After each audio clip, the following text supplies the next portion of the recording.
Welcome friends, हम यहाँ पे शॉर्ट रिवीजन वीडियो शुरू कर रहे हैं जिसके अंदर हम 11th साइंस जो है बायोलॉजी वो पूरा ख़त्म करेंगे सिर्फ 6 या 7 घंटे में, और 12th साइंस का जो बायोलॉजी है पूरा बायोलॉजी बराबर उसका रिवीजन हम करेंगे 8 से 10 घंटे में।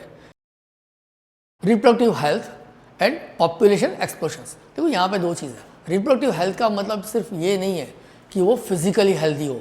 क्लियर? रिप्रोडक्टिव हेल्थ जो है they are refers to the total wellbeing in all aspects of reproductions, जैसे कि physically, emotional, behaviour and social aspects of the product reproductive and the child health care, जिसको हम बोलते हैं RCH।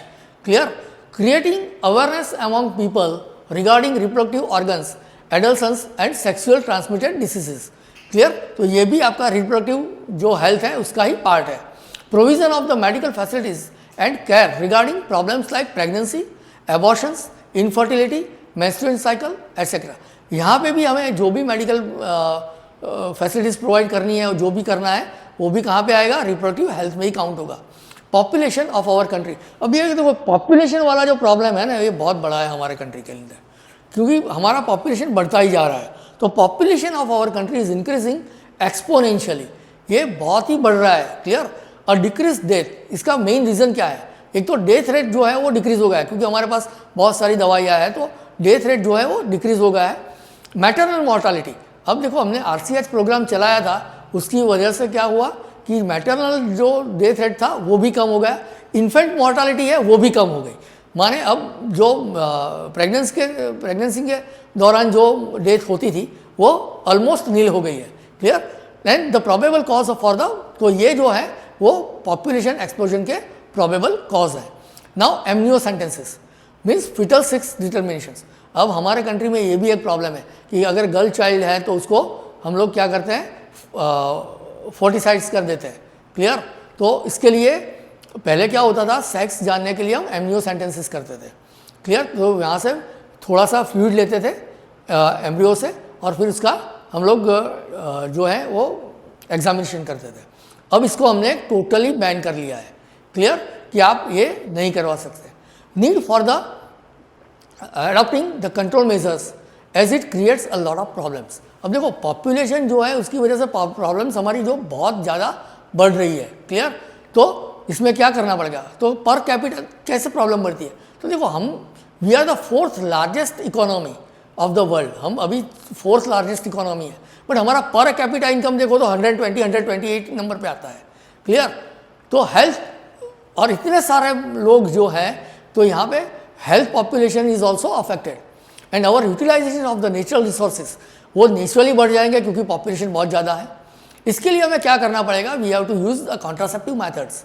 तो contraceptive methods जो है they includes natural methods. Natural में 3 मैथड्स हैं: पीरियोडिक एब्सेंटिज्म, कॉशियस इंटरप्ट्स और विड्रॉल, और you can say lactational amenorrhea. Clear? और जो आपकी बैरियर मेथड्स हैं वहाँ पे आपके आएंगे condoms, diaphragms, cervical caps and valves. Clear? Interactive intrauterine devices means IUDs। अब ये ऊपर वाली जो हमने बात की है ना, वो उसमें कोई मेडिकल आपकी हेल्प की ज़रूरत नहीं पड़ेगी, बट यहाँ से हम जो बात कर रहे हैं मीन्स IUDs की, तो IUDs के अंदर आपको मेडिकल प्रोफेशनल की ज़रूरत पड़ेगी, क्योंकि ये जो डिवाइस है वो यूटेराइन के अंदर रखा जाता है। तो दैट इज़ और यहाँ पे 2 तरह के होते हैं, 3 तरह के। One is a non medicated IUDs जहाँ पे लिपस लूप आता है, कॉपर रिलीजिंग IUDs जहाँ पे CUT मीन्स कॉपर टी जिसको कहते हैं, या तो CU7, और हार्मोन रिलीजिंग IUDs जो हैं वहाँ पे हमारा एग्जाम्पल है LNG-20। अब ओरल एडमिनिस्ट्रेशंस, तो they are mainly use in the form of pills, जिसको हम पिल्स कहते हैं। सबसे सेफ पिल्स हमारे जो साइंटिस्ट ने बनाई है that is Saheli. Now sterilization techniques, it is a permanent technique है, मीन्स ये लास्ट वाली टेक्निक है कि अब हमें बच्चे चाहिए ही नहीं, तो that is known as sterilization techniques. तो it includes surgical methods.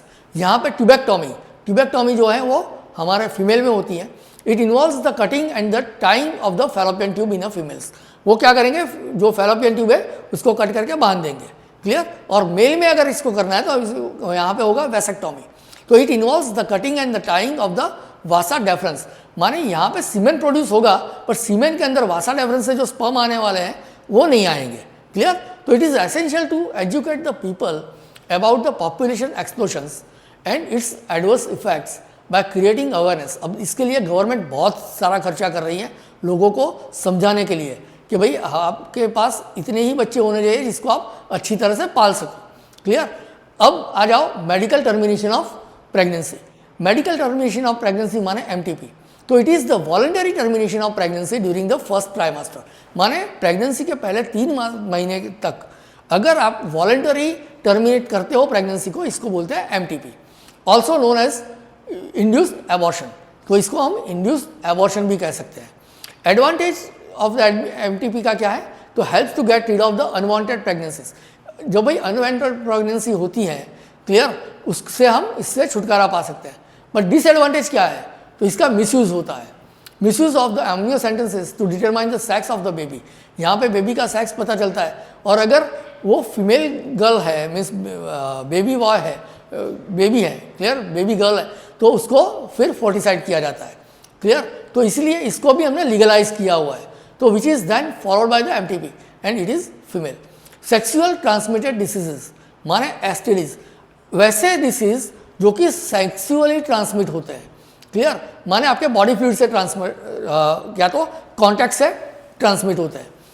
This is transmitted through the sexual intercourse are known as sexually transmitted diseases.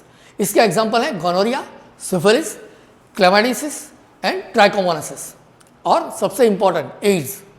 Now what is the measures we took for the prevention of the STDs? STDs को हम कैसे रोक सकते हैं? First is the safe sexual intercourse, माने जो एक ही partner से करो और वो भी सेफली करो, माने बैरियर मेथड यूज़ करो। अर्ली डिटेक्शंस एंड कंट्रोल, अगर फिर भी आपको ऐसा लगता है कि आपको कोई सेक्सुअल ट्रांसमिटेड डिसीज़ है तो बिल्कुल शर्म से रखे बिना डॉक्टर से के पास जाके आप इसको क्योर करवा सकते हो। देखो ये जो मैंने देखा वहाँ पे आपका एड्स के अलावा जितने भी हैं, सिफिलिस और एड्स दोनों को निकाल दो तो बाकी जो भी हैं वो सब अर्ली स्टेज में अगर इसको डिटेक्ट किया जाए तो ये कंप्लीटली क्योरेबल है। अब आ जाओ दूसरे पोर्शन पे, that is infertility. Infertility means कि inability of the female uterus to conceive baby even after the unprotected coitus, माने यहाँ पे क्या होगा कि वो फीमेल जो है वो कंसीव ही नहीं कर पा रही, तो इसको असिस्ट करने के लिए हमारे पास है ART। ART का मतलब होता है assisted reproductive technologies. So for the treatment of the infertility, couples adopt certain techniques which are known as assisted reproductive technologies. इसमें सबसे पहले आता है इन विट्रो फर्टिलाइजेशन, जिसको हम टेस्ट ट्यूब बेबी कहते हैं। तो it is the process where the fusion of the egg occurs outside the mother's womb, माने लेबोरेटरी में हम जो कंडीशंस में एक पर्टिकुलर कंडीशंस में हम फर्टिलाइजेशन करवाते हैं। Clear? Outside the mother's womb, clear, test tube baby. It involves the in vitro fertilizations of the ovum followed by the embryo transfer into the uterus. अब यहाँ पे क्या करेंगे, जाइगोट फॉर्मेशन तो हो गया, बाद में वो जो एम्ब्रियो बना है उसको हम यूटेरस के अंदर ट्रांसफर कर देंगे for the further development of the embryo. Now we have a gift. Gift का मतलब होता है गैमेट इंट्राफैलोपियन ट्रांसफर। देखो यहाँ पे गैमेट की बात है, ये गैमेट इंट्राफैलोपियन ट्रांसफर जो है वो आपके फैलोपियन ट्यूब में होगा। क्लियर? तो it involves the transfer of the ovum from A donor into the fallopian tube of the recipients. यहाँ पे वो ये जो फीमेल है वो गैमेट प्रोडक्शन नहीं कर सकती, बाकी जितनी भी प्रोसेस है उसको वो कर सकती है। Clear? Now second is the zygote intrafallopian transfer और यू कैन से जिफ्ट। तो यहाँ पे जाइगोट जो है वो हम बाहर बनाएंगे, clear, outside the वूम, mean fallopian tube से बाहर बनाएंगे और फिर उसको वापस फैलोपियन ट्यूब में या तो फिर यूटेरस में उसको ट्रांसफ़र करेंगे।